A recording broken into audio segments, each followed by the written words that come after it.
Bonjour et bienvenue sur Projet du Maroc. Aujourd'hui le 19 juillet 2024, nous avons des nouvelles passionnantes qui illustrent les avancées et les initiatives en cours dans notre cher pays. Pour commencer, nous avons Sound Energy qui a reçu l'approbation de l'ONIM pour une nouvelle extension du permis annuel. Ensuite, une étude est en cours pour la création d'une rocade reliant Agadir à Tarazout. Dans un autre domaine, le prix de l'huile de table a été revu à la baisse. Et enfin, dans le cadre de l'opération Maraba 2024, environ 538 000 passagers ont transité par les ports marocains jusqu'au 15 juillet. Je vous laisse avec les détails de ces nouvelles intéressantes.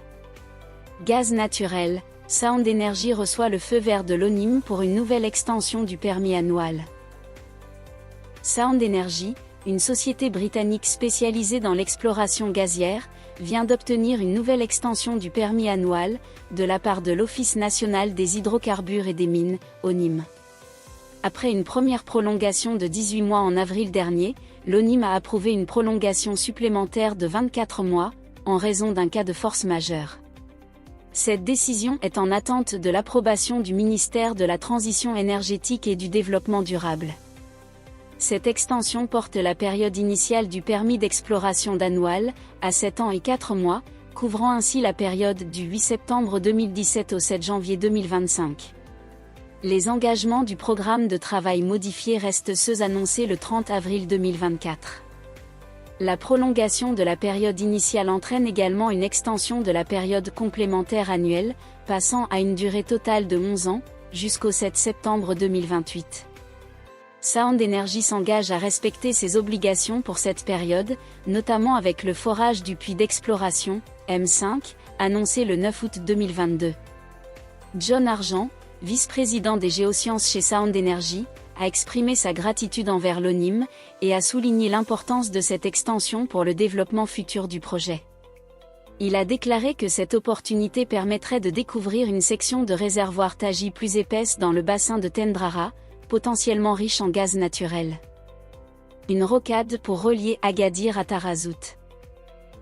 Le quotidien Les Inspirations Éco nous informe que la continuité de la voie de contournement nord-est du Grand Agadir vers Tarazout est actuellement à l'étude. Ce projet, crucial pour le développement régional, vise à proposer le couloir dans lequel s'insérera le tracé et à fixer le montage financier de ce prolongement.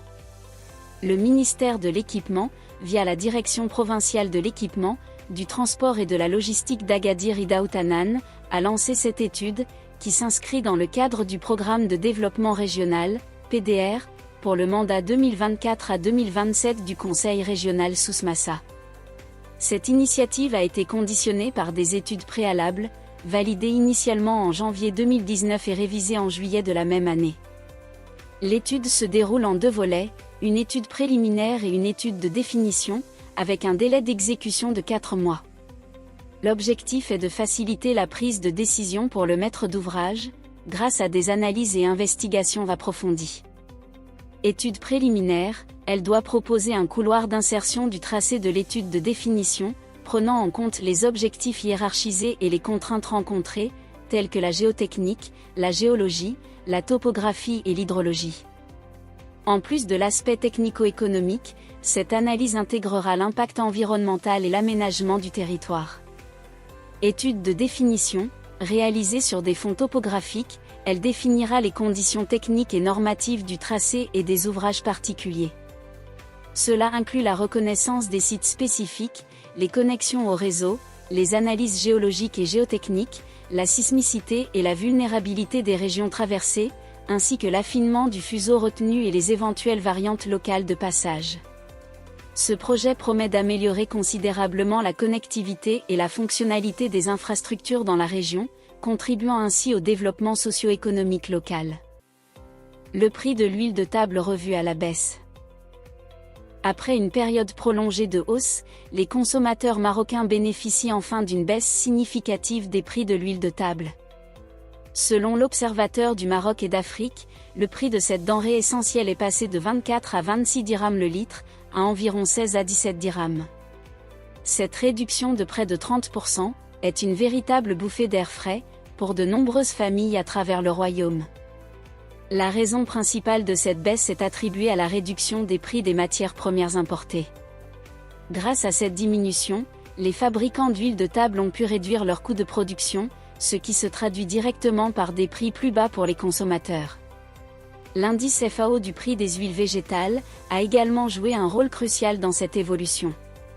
En mai, cet indice s'est établi en moyenne à 127,8 points, enregistrant une baisse de 2,4% par rapport au mois précédent.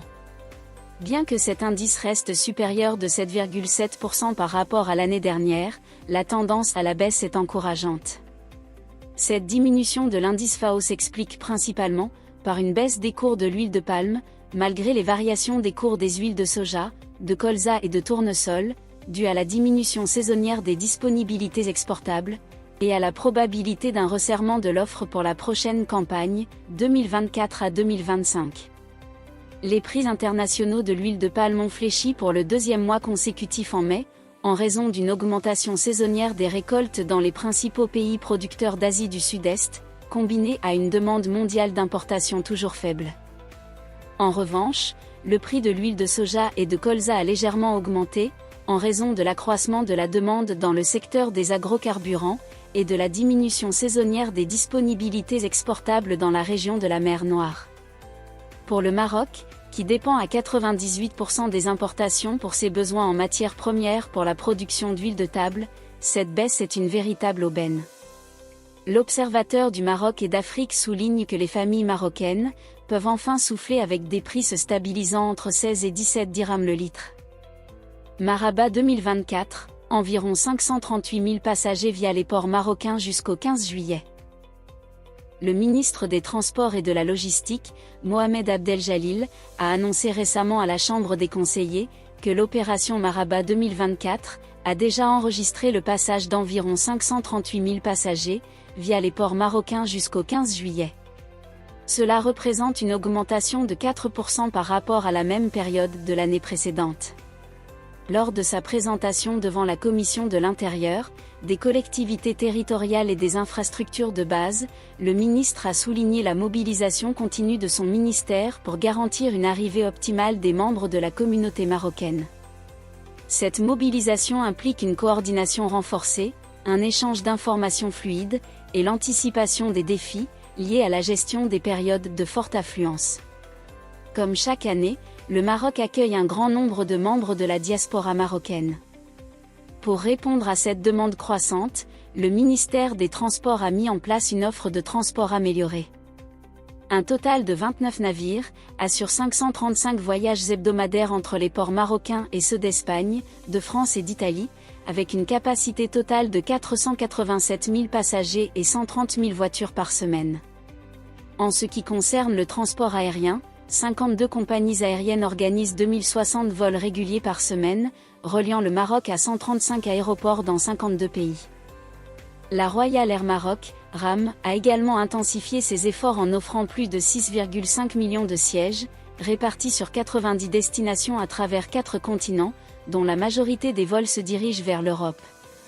Le transport routier international n'est pas en reste, avec 75 compagnies assurant 288 voyages hebdomadaires, offrant une capacité de 14 400 sièges.